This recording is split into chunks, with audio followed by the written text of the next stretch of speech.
Tema kita pada hari ini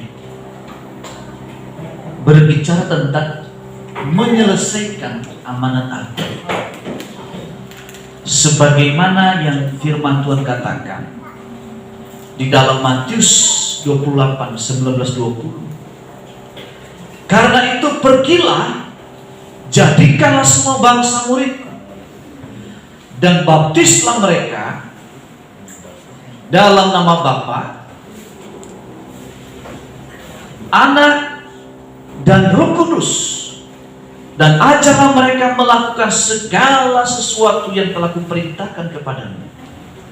Dan ketahuilah, Aku menyertai kamu senantiasa sampai kepada akhir zaman. Artinya Tuhan tidak meninggalkan kita. Jadi supaya kita ini disertai Tuhan senantiasa, meskipun profesi kita berbagai macam latar belakangnya, tapi tugas utama kita adalah memberitakan Injil. Saudara kasih Tuhan, Tuhan Yesus berkata, kesudahan dari segala sesuatunya, yaitu, coba putar dulu, bahwa dan Injil salah dan Injil kerajaan ini akan diberitakan ke seluruh dunia, menjadi kesaksian bagi semua bangsa. Sesudah itu barulah tiba kesudahannya. Nah, kenapa ada tadi gelembung tadi? Jangan matikan gelembungnya. Ini menggambarkan bahwa dunia nanti sebelum ini akan terjadi goncangan yang begitu luar biasa, aniaya yang begitu besar. Kalau sekarang ini orang beli pil mati, tapi nanti pil supaya panjang umur, ada sekarang suntiknya supaya panjang umur, supaya awet muda. Dulu 1 miliar, sekarang sekitar 100-an juta. Pertama supaya dia awet muda dan panjang umur. Tapi nanti orang akan cari pil mati ketika sebelum tiba ini. Ya, ini baru instrumen yang sedang terjadi, goncangan yang memuncak dunia. Nah, saudara kasih Tuhan, proses menyelesaikan amanat agung tidak bisa dengan kekuatan kita. Emang siapa kita? Kita harus menerima kuasa dari Roh Kudus yang turun atas kita. Makanya kita perlu doa, perlu rumah doa, ya. Setiap rumah doa itu saya memberkati, mendoakan seluruh jemaat, ya, yang terikat dengan roh jahat bisa manifest. 2 minggu berturut-turut itu luar biasa. Jadi kalau orang punya jimat pegangannya, disitulah tempatnya. Ya. Kisah Rasul 1:8. Tetapi kamu akan menerima kuasa kalau Roh Kudus turun ke atas kamu, sehingga kamu menjadi saksiku di Yerusalem dan di seluruh Yudea dan Samaria dan sampai ke ujung bumi. Pada waktu kita menerima kuasa dari Roh Kudus, maka ada manifestasi yang biasanya kita nggak ada apa-apanya, tapi menjadi ada apa-apanya. Saudara, kalau saya doakan orang, saya nggak pernah rencanakan supaya orang itu jatuh, saya dorong, nggak pernah. Kadang-kadang belum tersentuh jatuh, karena belum tersentuh udah manifest. Nah, ada satu kesaksian waktu saya doakan di rumah doa kita, Healing Worship di Kampung Melayu. Ternyata yang saya doakan ini orangnya tukang berantem, perairan juga. Sehingga ketika saya sedikit menyentuh orang ini, tiba-tiba rebah, karena ada tangan Tuhan yang ajaib yang menyentuh dia. Nah, maka dari itu saudara, kalau punya keluarga yang aneh-aneh, bawalah dia di ibadah kita hari Kamis. Nanti Roh Kudus akan mengubah dia. Amin. Ya, saudara, kita penyembah ada 1 jam lebih, nggak berasa. Karena hadirat Tuhan yang begitu luar biasa. Nah, setelah Yesus naik ke surga, 120 murid Tuhan Yesus berkumpul ya di kamar loteng di Aperrium yang ada di Yerusalem. Yang mereka lakukan di sana ya, yang ini mereka semua bertekun sehati dalam doa bersama-sama. Jadi bukan sendiri-sendiri, doa bersama-sama. Mereka berdoa memuji dan menyembah Tuhan dalam unity ya, siang dan malam.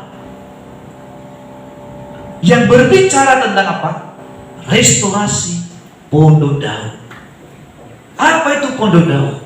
Berbicara dengan doa, pujian, dan penyembahan dalam unity siang dan malam.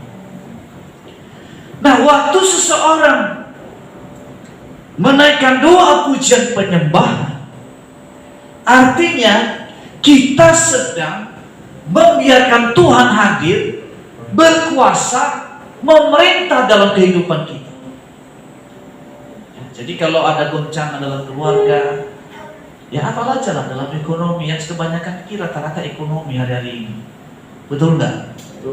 Pengangguran, macam-macam. Nah, jangan lupa bangun doa, pujian, dan penyembahan dalam unity.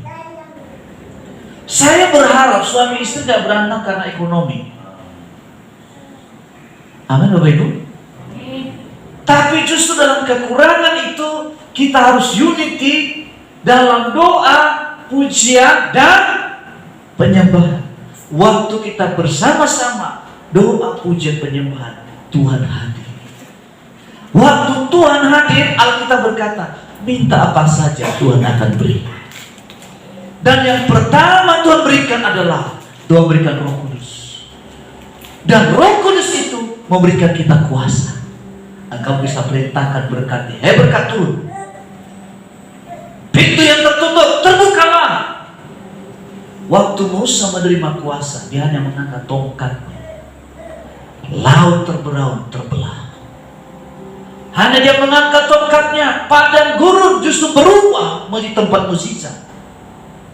Bukit batu berubah menjadi mata air. Padang pasir berubah menjadi tempat roti turun dari surga. Dan orang Israel tidak perlu menanam, tidak perlu bekerja, mereka bisa makan dan minum. Ya, di padang gurun justru ada daging yang tersedia, di mana orang Israel hanya memungutnya setiap hari dan mereka makan dan minum di sana. Kapan itu saudara? Pada waktu hadirat Tuhan turun atas mereka. Tahu solusinya ya? Kalau suami istri mengalami kekurangan dana, ekonomi, kesulitan, intinya ini. Amin? Ya, yang punya anak mikirin bagaimana kuliah, bagaimana ke depan, masuk dalam doa, pujian, dan penyembahan. Ya, setuju katakan amin. Kalau suaminya sedang ngeyel-ngeyel, istrinya harus masuk dalam doa, pujian, penyembahan. Kalau ada istri yang malas-malasan, yang kerjanya tukang ngomel, suaminya harus masuk dalam doa, pujian, dan penyembahan. Yang setuju katakan amin. Jangan saling mengutuki, jangan ada ucapan menyesal saya mengenal dia, karena sudah terlambat Anda menyesal. Ya. Jadi jangan ada kata saya menyesal mengenal dia, dan lebih menyesal lagi saya percaya apa yang pernah dijanjikan, karena dia yang berjanji, dia juga yang mengingkari. Dia yang memulai, dia juga apa? Aduh. Ya. Tapi kita ini udah terlanjur masuk ke sana. Kita gak bisa lari. Hadapi. Anda pasti bisa. Amin. Maka itu bagi teman-teman jemaat Tuhan yang punya waktu, hadirlah setiap hari Kamis. Karena sana saya lebih bebas mengurapi saudara. Bagi yang waktunya memungkinkan. Kalau yang masih bekerja, nggak bisa ditinggal, ya saya memaklumi. Kadang juga tetap saya mendoakan dari jauh. Biar jauh di mata, tapi hati-hati selalu dekat. Amin. Nah, begitu ya. Bukan seperti lagu itu, engkau jauh, aku jauh. Engkau dekat, apa? Aku dekat. Tapi Tuhan kita, kamu jauh tetap dia dekat. Kamu menyangkal dia, dia tidak bisa menyangkal dirinya. Dia tetap setia. Bertekun ini dilakukan. Gereja juga begitu. Anda lihat tadi pengeluaran kita dan pemasukan seimbang nggak? Oleh karena kita berdoa bersama-sama, Tuhan membuat seimbang. Yang minus jadi plus. Iya. Haleluya. Ya. Memuji, menyembah dalam menyuntik siang dan malam. Ini belum kita sampai siang dan malam. Nanti ada waktunya. Inilah sebuah restorasi pondok damai. Dan di akhir zaman yang Tuhan pulihkan, yang Tuhan restorasikan kembali adalah pondok Daud. Karena pondok Daud ini penekanannya adalah berdoa, memuji dan menyembah. Lalu ditambah dengan korban persembahan. Ini prinsip pada doa. Jadi ini harus kita lakukan. Ini strategi yang saya berikan kepada kita semuanya. Sederhana, tapi tidak semua orang bisa mengalaminya. Hanya orang yang mau taat dan mau hidup dalamnya. Ya. Apalagi Anda yang gak menetap kerjaan, Anda butuh ini. Amin. Kita ini kan bukan pegawai negeri. Tunjangannya ada, begitu udah masa pensiun, tetap ada dana pensiun, betul gak? Tapi kalau Anda ikuti apa yang saya kasih tahu ini, pegawai negeri kalah. Ya, serius. Anggota DPR pun kalah. Kalau kita berjalan bersama-sama dengan Tuhan. Ini dia. Setelah 10 hari mereka melakukan hal itu, mereka berkumpul bersama-sama. Pada hari raya Pentakosta, penuhlah mereka dengan Roh Kudus dan mulai berkata-kata dalam bahasa-bahasa lain seperti yang diberikan oleh Roh itu kepada mereka untuk mengatakannya, yang disebut dengan bahasa Roh. Doktrin daripada GBI mengajarkan tanda orang yang penuh Roh Kudus. Salah satu tandanya adalah dengan berbahasa Roh. Nah, bahasa Roh itu yang pertama, ya sering saya ulang-ulang di mimbar ini, bahasa yang belum pernah kita pelajari. Misalnya Pak Edward ini kan Indonesia keturunan Chinese, belum pernah berbahasa Batak atau berbahasa Nias. Tapi ketika kumpul berdoa bersama-sama, tiba-tiba fasih bahasa Batak. Tiba-tiba dia mengucapkan, Allah sini rohani de Batak, dohot holong dini roha. Bisa. Orang kaget, lu kapan belajar bahasa Batak? Ya jelas lah, istrinya Batak. Tahu bahasa Batak? Tapi kok bisa? Ya bisa. Berarti Roh Kudus sudah mengajarkan, mengasih tahu bahwa Pak Edo dipakai Tuhan, bukan gereja di Tapanuli. Karena di sana nggak ada yang bisa berbahasa Indonesia, maka Pak Edo khotbah dalam bahasa Batak. Marganya si Matupang. Bisa. Bu Mary ini kan orang Kupang, ya. Tiba-tiba fasih dalam bahasa Nias. Ketemu Bu Lesti, padahal Bu Lesti orang Batak. Yahoh ibu. Bu Lesti bingung apa? Ya. Nah, itu menggambarkan bahwa Bu Mary Tuhan bawa ke Pulau Nias melayani orang-orang Nias. Haleluya. Tentu bersama Pak Baryanto, karena nggak bisa sendiri. Kalau sendiri-sendiri kata nenek itu bahaya. Ya kan? Itu bahasa roh yang pertama.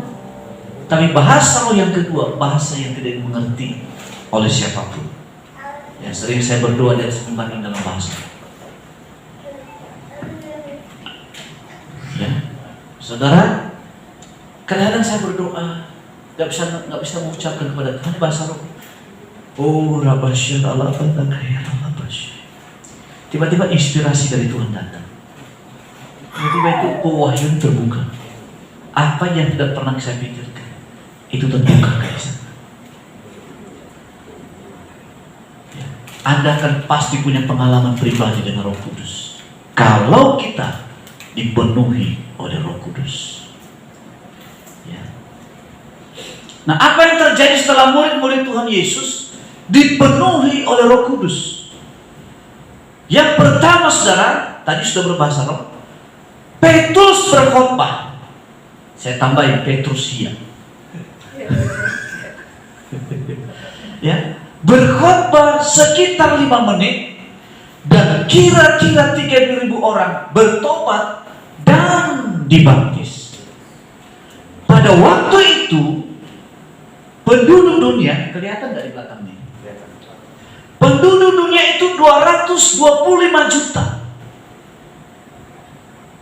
Berapa persen itu dari 255 juta? 3.000.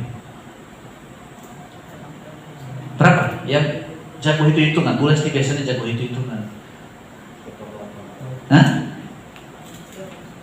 Berapa persen? Persentase dari 225 juta? 1/800 orang ya. Nah, sekarang penduduk dunia kurang lebih 8 miliar. Berarti sekitar 90 juta orang.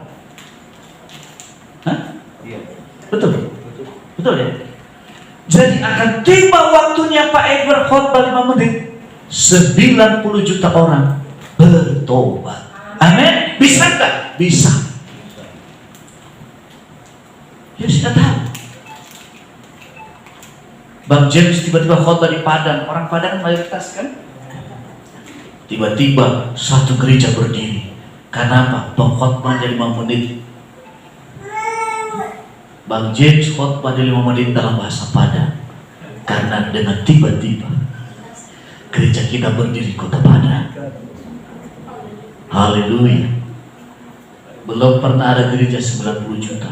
8 juta jemaat ada di Afrika. Satu gereja itu 8 juta. Gak tahu gimana besarnya itu, sampai 3 hektar itu gereja. Gembalanya orang negro. Nah, ini siapa Petrus ini? Dia seorang nelayan. Seorang nelayan, puji Tuhan kalau taman SD. Puji Tuhan kalau dia lancar membaca. Tapi ketika dipenuhi oleh Roh Kudus, apa yang tidak mungkin menjadi mungkin. Jadi itu sama. Gajimu mungkin sebulan cuma 2 juta, 5 juta, 3 juta.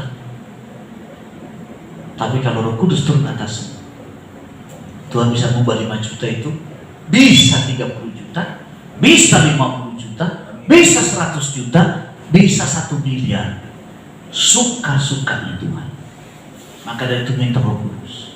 Amin. Sama nanti ke depan juga gereja ini bisa 120 juta orang kalau kita semuanya sama-sama mengerti. Yang setuju katakan amin. Mereka dipakai untuk menyatakan tanda-tanda mukjizat sehingga banyak orang bertobat. Ini dia. Dan yang paling tidak enak mereka lakukan, yang kalau terjadi zaman sekarang, yang ini. Ya. Ini pastilah ya. Lalu ia berkata kepada mereka, pergilah ke seluruh dunia, beritakan Injil kepada segala makhluk. Siapa yang percaya dibaptis akan diselamatkan, tapi siapa yang tidak percaya akan dihukum. Oke, ini kan masih gampang lah. Ini dia. Yang ketiga ini. Cara hidup mereka berubah sehingga banyak orang yang bertobat.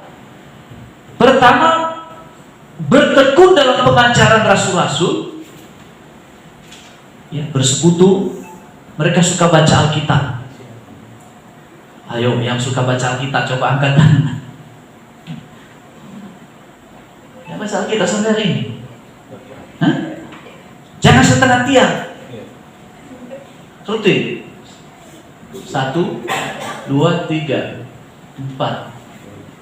Hari ini saya perintahkan baca Alkitab. Ini perintah ini. Perintah sekaligus pasang. Saya kasihan kepada saudara, Anda itu capek loh. 1 minggu kerja 6 hari. Capek. Betul nggak? Susah payah cari nafkah, betul nggak? Betul nggak? Kesini juga berjuang untuk bangun kan? Enak tidur, betul? Terus habis itu Anda kasih persembahan, kembalikan perpuluhan. Nah, tapi Anda kehilangan berkat istimewa. Oleh karena itu, supaya jangan kehilangan, sehari ini saya perintahkan harus baca Alkitab. Amin Bapak Ibu, lakukan ya, lakukan ya, komen ya. Amin. Saya tidak ada motivasi apa-apa supaya Anda diberkati. Anda, saya percaya, pernah gagal dalam hidup. Tapi kalau Anda mau belajar dari kegagalan, kembali pada firman itu. Jangan bangga dengan kegagalan, tapi belajar dari kegagalan itu, kembali pada firman. Kenapa Anda gagal sebelumnya? Karena satu, kurangnya hubungan kita dengan firman Allah. Ya. Apapun kegagalannya, apakah ekonomi, apakah apa saja. Baca Alkitab. Selalu berkumpul dan berdoa. Ini penting. Ini namanya kelompok sel. Ini rumah doa. Mereka hidup dalam unity. Ini lagi unity. Berdoa lagi. Selalu diakhiri dengan doa. Susah ini. Ya, apalagi kalau kumpul sama Petrus, lama kalau berdoa, nyembah lagi, berdoa lagi kan lama. Cepat selesai Pak, aku mau istirahat. Tapi kalau Roh Kudus itu hilang rasa itu. Nah, kemudian ini paling gak enak ini. Mereka suka memberi sehingga tidak ada kekurangan di antara mereka. Gak enak ini sudah nyusahin orang aja sih. Tapi saudara, bukan masalah itu. Yang memberi itu diberkati. Kenapa? Lebih berbahagia yang memberi daripada yang menerima. Karena ini ayat ini, berilah, ya ini lagi, berilah, dan kamu akan diberi satu takaran yang baik, yang dipadatkan. Genjot ke bawah. Teruskan, diguncang, kemudian tumpah keluar, akan kucurahkan dalam pangkuanmu. Sebab ukuran yang kamu pakai untuk mengukur akan diukurkan kepadamu. Jika bicara tentang tumpah keluar, itu bicara kelimpahan. Anda tidak hanya pun, tapi berkelimpahan. Itu kita diberkati. Tentu memang ada caranya, ya. Memang dari awal itu gereja mula-mula itu berkembang pesat. Salah satunya ini karena suka memberi. Tetapi orang yang datang tidak hanya kita beri uang, tapi kita harus menciptakan bagaimana caranya supaya uang itu akan terus berkembang. Bukan berarti tiap minggu kita kasih uang sama orang, tidak begitu, tidak mendidik. Ya. Tapi yang dimaksudkan ayat ini, dana yang dikumpulkan itu dikelola. Makanya diangkatlah 7 pelayan jemaat yang melayani meja. Ada pelayanan diakonia. Kalau Anda bisa di gereja Katolik ada namanya CU ya.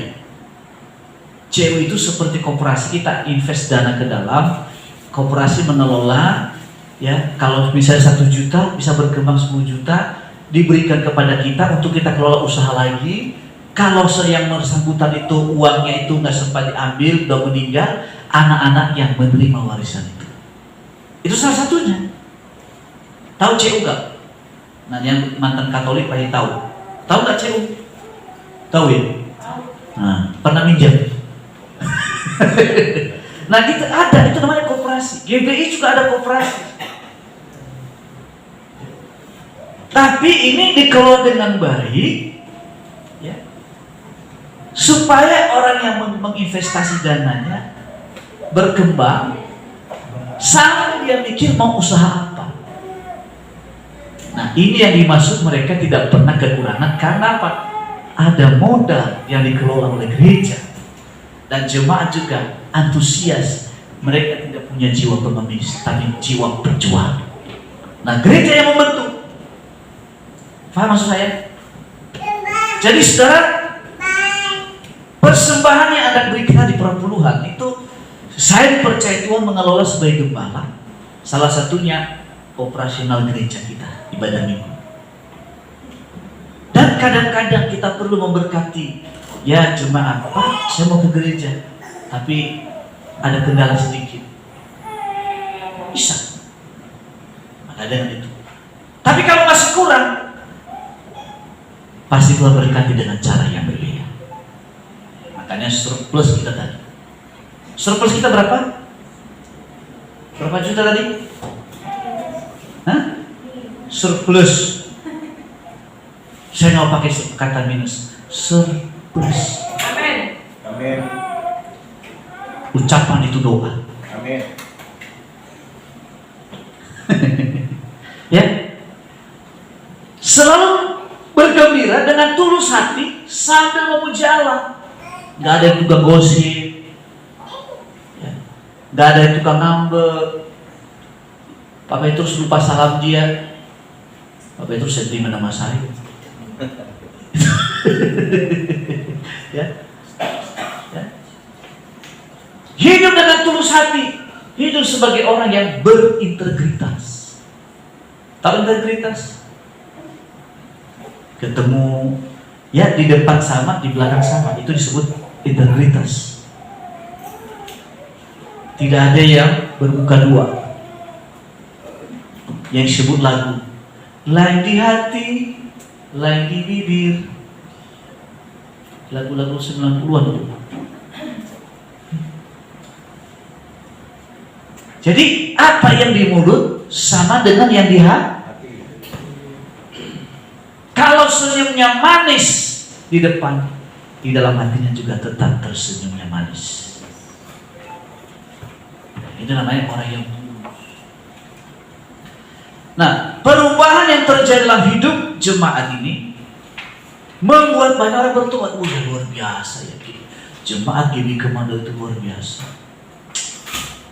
Baru kali ketemu aja saya disenyum.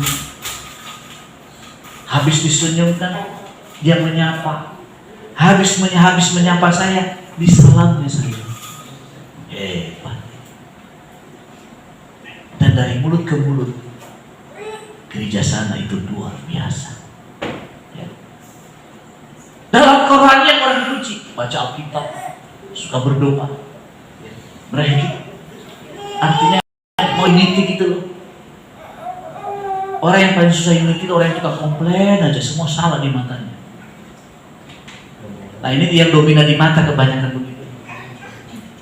Pernah ketemu orang yang tukang protes?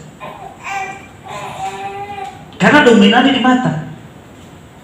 Walaupun orang dominan di mata, kelemahannya mata keranjang. Loh iya, karena apa? Ada orang berpakaian, perhatiin. Kancing bajunya Pak Egon kurang pas, harusnya begini. Nah, kalau dia cowok, biasanya orang ini disebut dengan mata keranjang. Membuat orang salah tingkah karena perhatiannya yang terlalu berlebihan. Ya. Suka memberi, mereka suka memuji Allah dan bergembira dengan tulus hati, berintegritas. Dan hasilnya mereka semua disukai orang. Tiap-tiap hari jumlah orang yang diselamatkan bertambah, makin berkembang. Lalu kemudian saudara, di dalam perjanjian baru terjadi perubahan paradigma dalam pelayanan dalam gereja. Nah, ini cerita ini bicara tentang seorang Rasul Petrus yang pemikirannya dia hanya dipakai di kalangan orang Yahudi, karena bagi orang Yahudi keselamatan itu hanya untuk mereka, nggak ada kesempatan di luar itu, sehingga dia bergairah hanya di Yerusalem. Nah, tiba-tiba Tuhan itu mengutus malaikatnya bertemu dengan Kornelius. Nah, Kornelius itu orangnya bukan Yahudi, dia orang Romawi. Petrus orang Yahudi. Nah, pada waktu seketika Petrus ini sedang menginap sebuah penginapan di Yope. Tiba-tiba Tuhan kasih penglihatan, ada sebuah tempat yang tersimpan binatang-binatang yang haram dalam perjanjian lama. Lalu Tuhan ngomong, kamu kan lagi lapar, itu binatang itu sembelih dan makanlah. Apa itu mengatakan, oh enggak Tuhan, saya tidak pernah makan makanan yang haram. Yang mungkin masalah satunya itu babi, kelinci, ikan lele, lapar itu haram, udang. Dan itu paling suka kita semua itu kan, kecuali yang sedang sakit asam urat, nggak boleh. Nggak boleh, ya, karena puranya tinggi. Makan, oh enggak Tuhan, ini haram, nggak boleh. Saya ini orang Yahudi, pantangnya haram-haram. Tuhan katakan, apa yang Tuhan katakan halal, jangan katakan haram. Nah, tiba-tiba orang dari bawah memanggil dia, mencari dia. Tuhan ngomong, itu ada yang manggil kamu. Nah, akhirnya Petrus jemput sampai ke rumah Kornelius. Artinya, apa yang tidak mungkin dalam perjanjian lama, ketika Roh Kudus turun, maka Tuhan berpunya pemahaman yang baru atau berita yang baru bahwa keselamatan untuk semua orang. Berkat Abraham itu bukan hanya untuk orang Yahudi, tapi untuk kita semua yang percaya di dalam nama Yesus. Ya. Nanti Tuhan akan izinkan itu terjadi ke depan. Ya, keselamatan bukan hanya untuk orang Yahudi, tetapi untuk semua orang. Kemudian mengakibatkan terjadi penawaian jiwa besar-besaran. Nah, dulu Gus Dur pernah ngomong nih di Senayan itu, pas ada jaringan doa nasional tahun 2015. 2005 bukan 15, 2005. Silakan masuk. 2005. Dia bilang begini, saya itu sudah bicara dengan teman-teman Muslim. Itu masih ada videonya itu. Dia pidato di acara jaringan doa nasional. Saya udah bicara dengan teman-teman. Orang Kristen itu jangan ditekan-tekan. Kalau ditekan-tekan nanti meledak. Dan benar-benar meledak.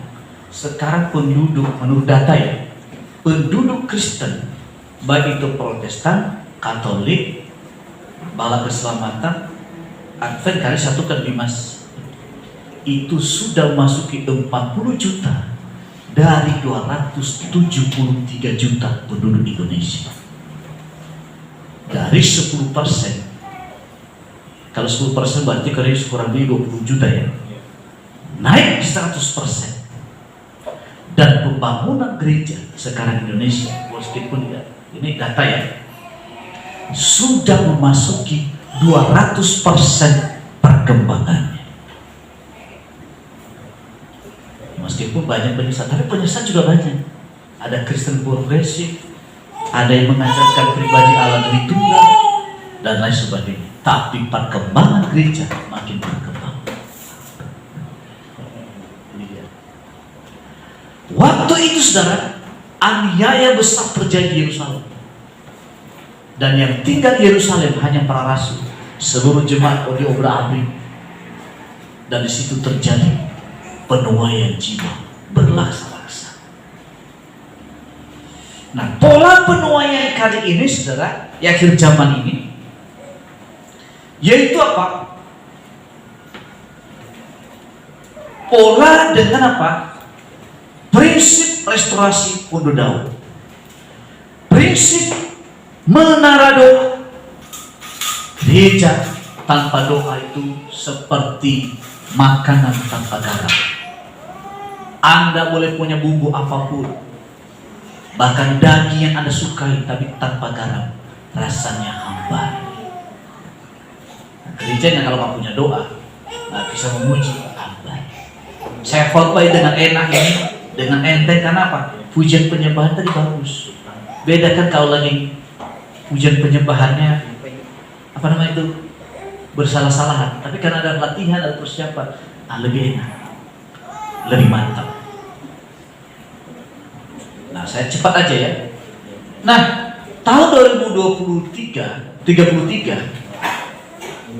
ya, tuntunan Tuhan untuk menyelesaikan amanat agung tahun 2023 seperti orang Israel yang diperoleh, yang dipimpin oleh Yosua untuk memasuki tanah perjanjian. Dan begini, satu, melalui jalan yang belum pernah kita lalui sebelumnya.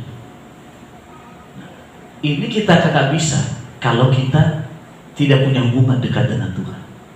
Karena menurut hitung-hitungan, menurut ilmu, ini yang harus dilalui. Tapi kali ini harus dengan cara yang berbeda.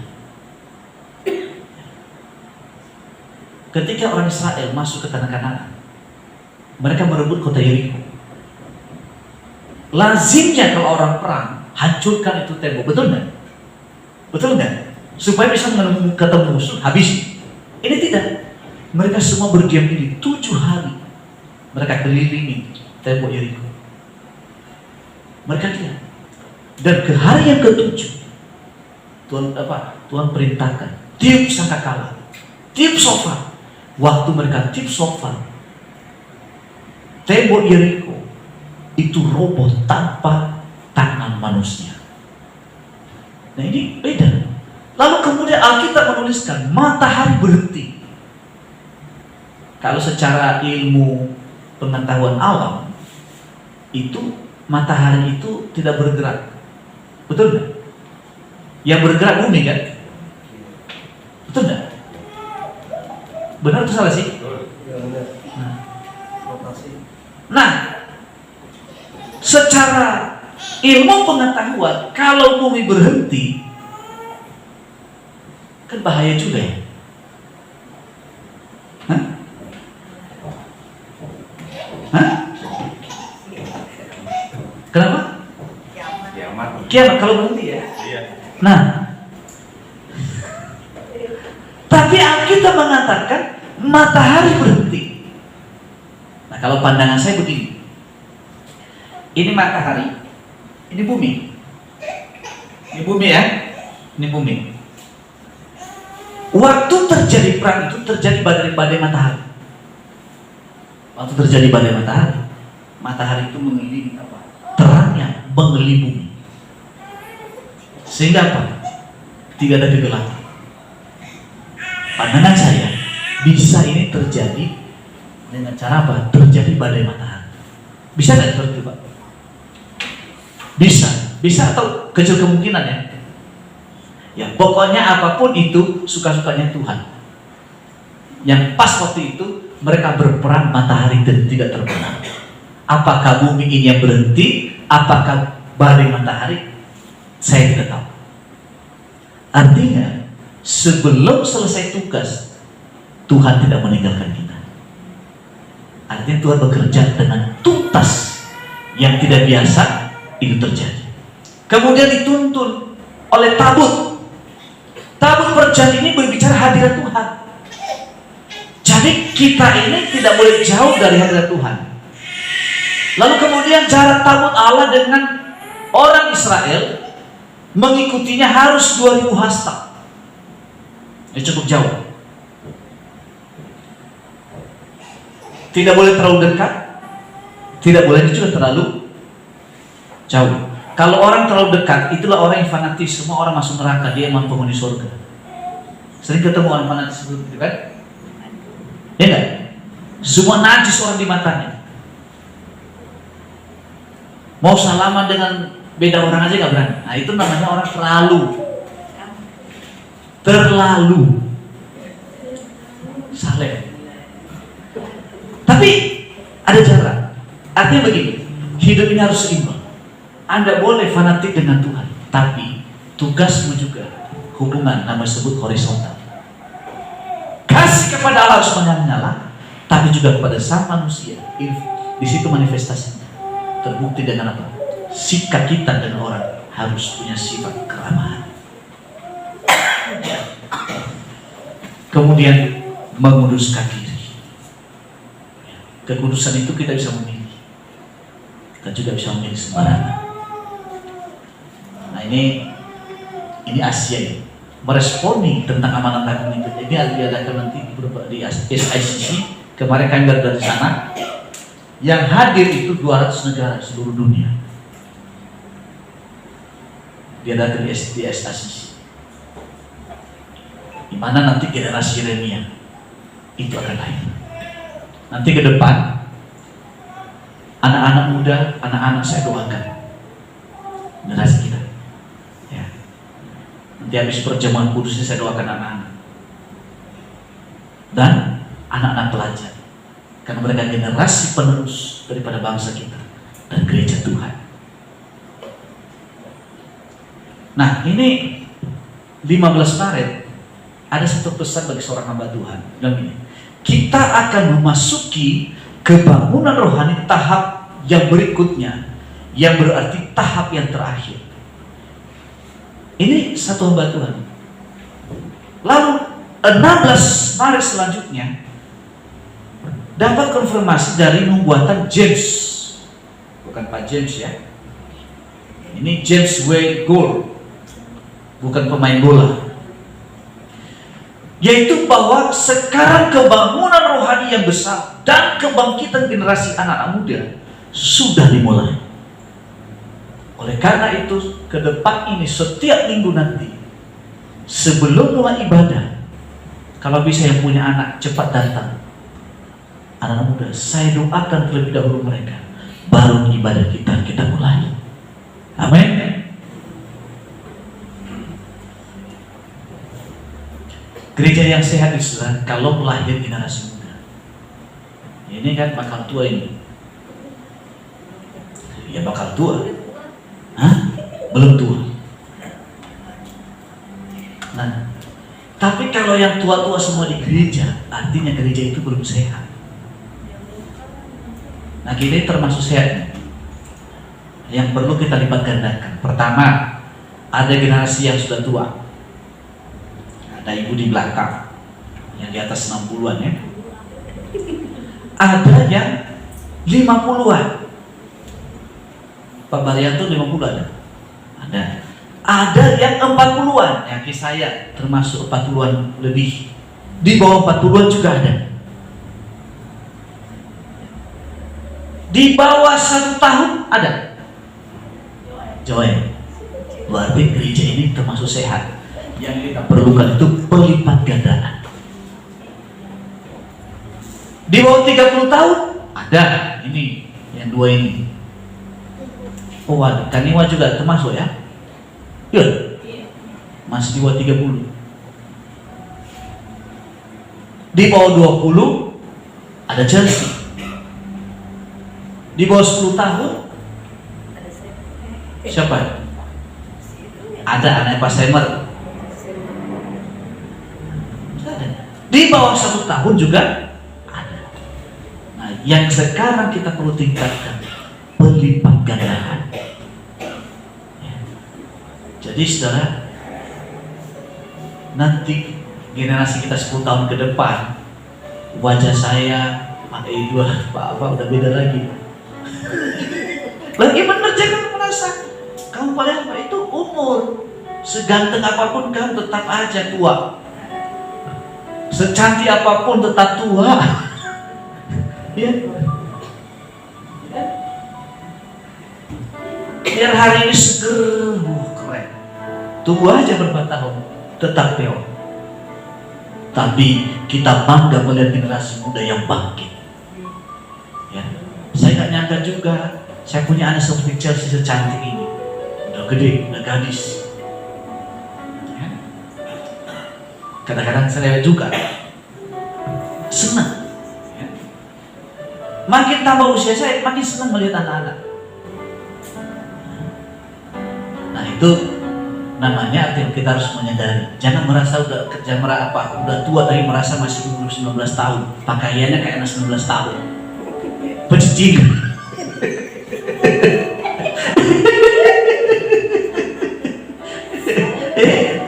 Ada yang gitu saudara, pakaiannya kayak boleh.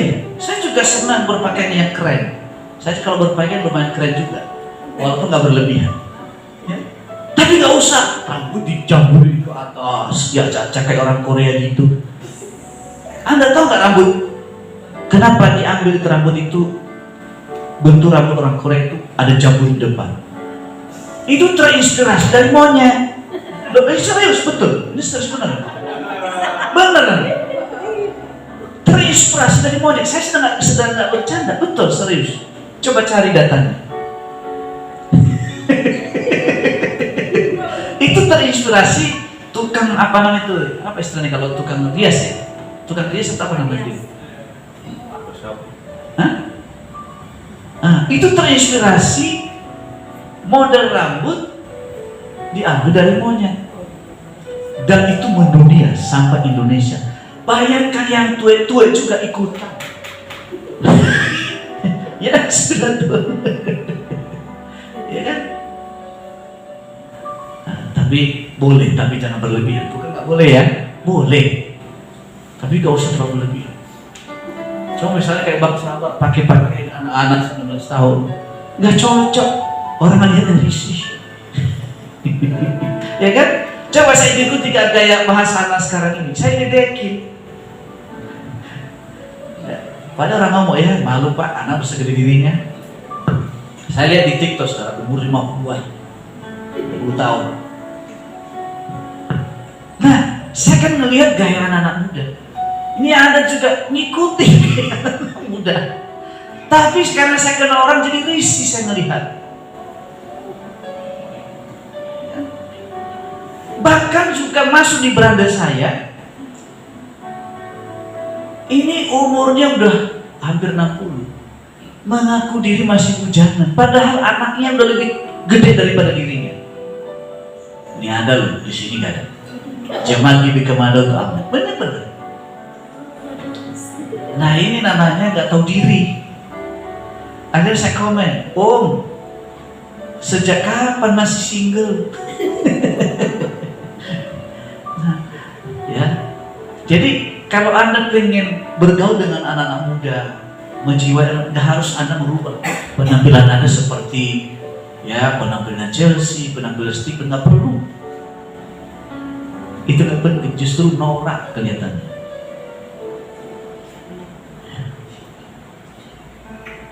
Tuhan Yesus memberkati.